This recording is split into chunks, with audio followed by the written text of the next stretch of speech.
Assalamualaikum, halo, perkenalkan, nama saya Oselia dengan NIM 1905108 dari akuntansi B 2019.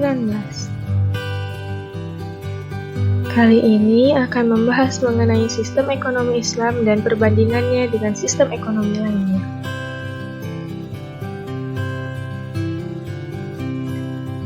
Sebelumnya, mari kita berkenalan dengan sistem ekonomi Islam.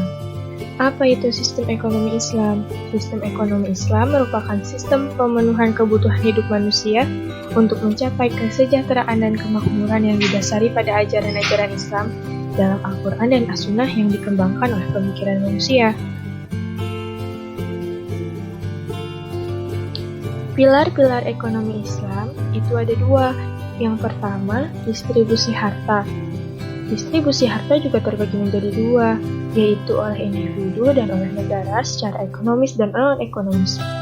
Pilar ekonomi Islam yang kedua yaitu politik ekonomi Islam.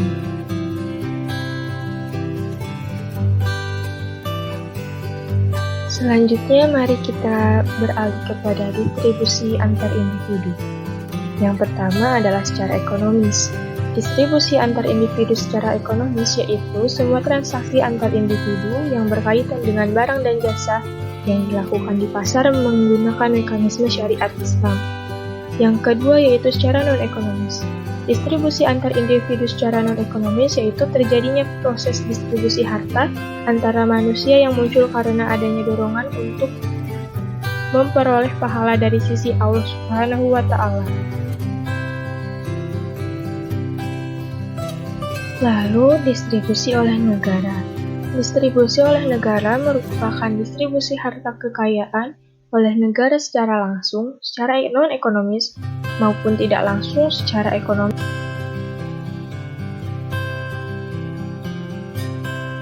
Nah, selanjutnya ada Baitul Mal.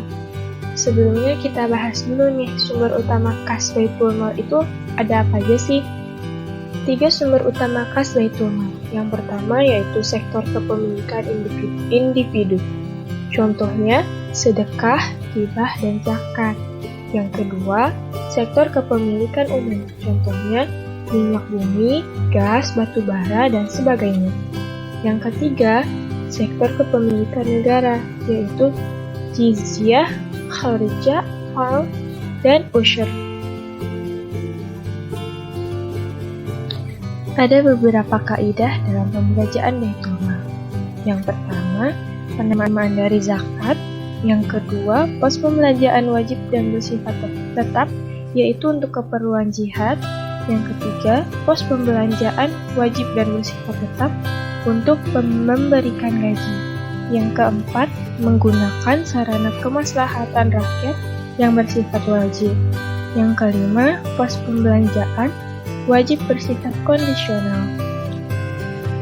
Nah, selanjutnya kita beralih ke pilar sistem ekonomi yang kedua nih, yaitu politik sistem ekonomi Islam. Yang pertama, setiap orang perlu dipenuhi seluruh kebutuhannya. Yang kedua, kebutuhan-kebutuhan primer setiap manusia harus dipenuhi secara menyeluruh.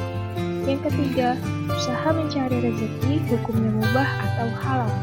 Yang keempat, nilai-nilai luhur harus mendominasi semua interaksi yang terjadi antar individu di tengah-tengah masyarakat.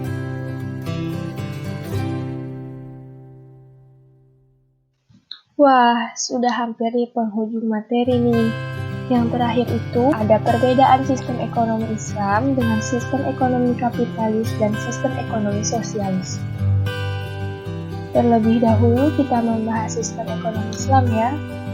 Sistem ekonomi Islam berdasarkan insentifnya yaitu kemaslahatan dunia dan akhirat. Status kepemilikannya, individu, kelompok, ataupun negara berdasarkan maslahah. Mekanisme informasi dan koordinasi berdasarkan mekanisme pasar yang adil. Untuk pengambilan keputusannya, sistem ekonomi Islam ini berbasis maslahah. Selanjutnya, sistem ekonomi kapitalis. Sistem ekonomi kapitalis berdasarkan insentifnya yaitu materialisme, status kepemilikan mutlak individu, Mekanisme informasi dan koordinasi berdasarkan mekanisme pasar. Untuk pengambilan keputusannya, sistem ekonomi kapitalis ini berbasis dengan desentralistik. Terakhir, sistem ekonomi sosialis. Sistem ekonomi sosialis ini berdasarkan insentifnya yaitu norma sosial, status kepemilikannya mutlak negara, mekanisme informasi dan koordinasi berdasarkan mekanisme negara. Untuk pengambilan keputusannya berdasar sentralistik. Cukup sekian yang bisa saya sampaikan. Terima kasih atas perhatiannya. Semoga bermanfaat. Wassalamualaikum warahmatullahi wabarakatuh.